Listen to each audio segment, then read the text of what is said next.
ఇవాళ కర్నూలు జిల్లాకు పవన్ కళ్యాణ్ పిన్నపురం దగ్గర గ్రీన్ కో రెన్యూవబుల్ ఎనర్జీ ప్రాజెక్టు పరిశీలన. ఇది ఆసియాలోనే అతిపెద్ద సోలార్ విండ్. 15,000 కోట్లతో 5,230 మెగావాట్ల సామర్థ్యంతో ప్రాజెక్టు. గ్రామ వార్డు సచివాలయాలపై సీఎం చంద్రబాబు సమీక్ష. తన ఫోటో లేకుండా సర్టిఫికేట్ జారీ చేయాలని ఆదేశం. గ్రామ వార్డు సచివాలయంలో ఒక ఆస్పిరేషన్ సెక్రటరీని నియమించాలి అన్న సీఎం. ఏఐ డ్రోన్ టెక్నాలజీని గ్రామాల్లో తీసుకువెళ్లాలని ముఖ్యమంత్రి సూచన. ఇవాళ పోలవరంలో పార్లమెంటరీ స్థాయి సంఘం పర్యటన. 2021 నుంచి చేసిన వ్యయాలు, ప్రస్తుతం జరుగుతున్న పనుల పరిశీలన, పునరావాస ఖర్చు, హెడ్వర్క్స్ పై 2 రోజుల పాటు సమగ్ర అధ్యయనం.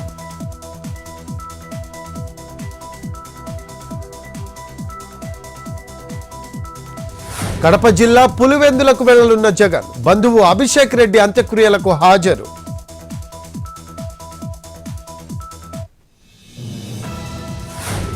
తిరుపతిలో జరిగిన తొక్కిసలాట ఘటనపై పోలీసుల విచారణ. ఇవాళ ఘటనా స్థలాలను పరిశీలించే అవకాశం. లోపం ఎక్కడ జరిగింది, అధికారుల నిర్లక్ష్యం అనే దానిపై దర్యాప్తు.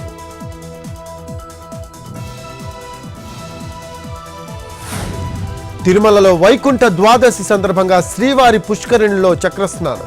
కట్టుదిట్టంగా భద్రతా ఏర్పాట్లు.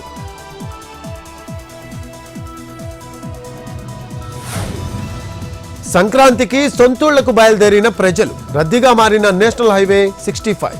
చౌటుప్పల్లో భారీగా ట్రాఫిక్ జామ్, స్లోగా వెళ్తున్న వాహనాలు.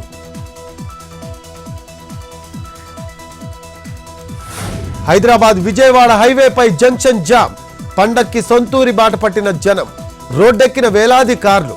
విజయవాడ హైవేపై నెమ్మదిగా సాగుతున్న వాహనాలు.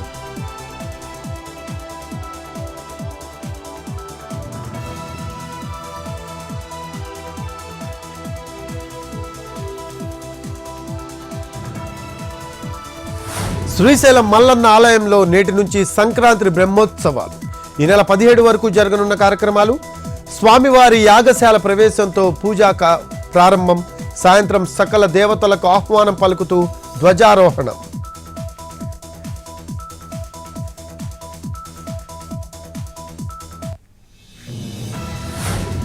రంగారెడ్డి జిల్లా పెద్దంబర్పేట దగ్గర ఆర్టీఏ అధికారుల దాడులు. ప్రైవేట్ ట్రావెల్స్ బస్సులను తనిఖీలు చేస్తున్న ఆఫీసర్స్. నిబంధనలకు విరుద్ధంగా తిరుగుతున్న 10 బస్సులు సీజ్.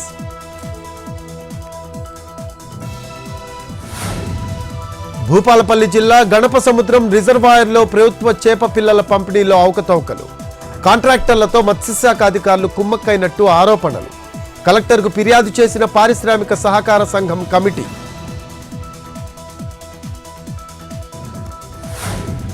మన్యం జిల్లా ఏజెన్సీ ప్రాంతాల్లో పెరిగిన చలి. గుమ్మ లక్ష్మీపురం, కురుపాంలో ఉష్ణోగ్రతలు తగ్గుముఖం. శ్వాసకోశ సంబంధిత వ్యాధులతో మంచాన పడుతున్న గిరిజనులు.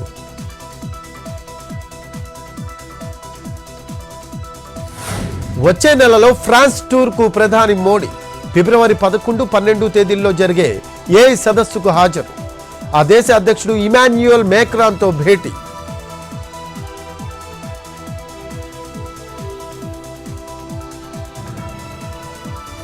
మహిళలపై దాడులను అరికట్టేందుకు తమిళనాడు ప్రభుత్వం కీలక నిర్ణయం.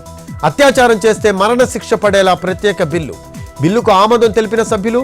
మహిళల వెంటపడినా వేధించిన 5 ఏళ్ల వరకు జైలు శిక్ష. 18 లోపు బాలికలపై సామూహిక వేధింపులకు పాల్పడితే జీవిత కారాగార శిక్ష.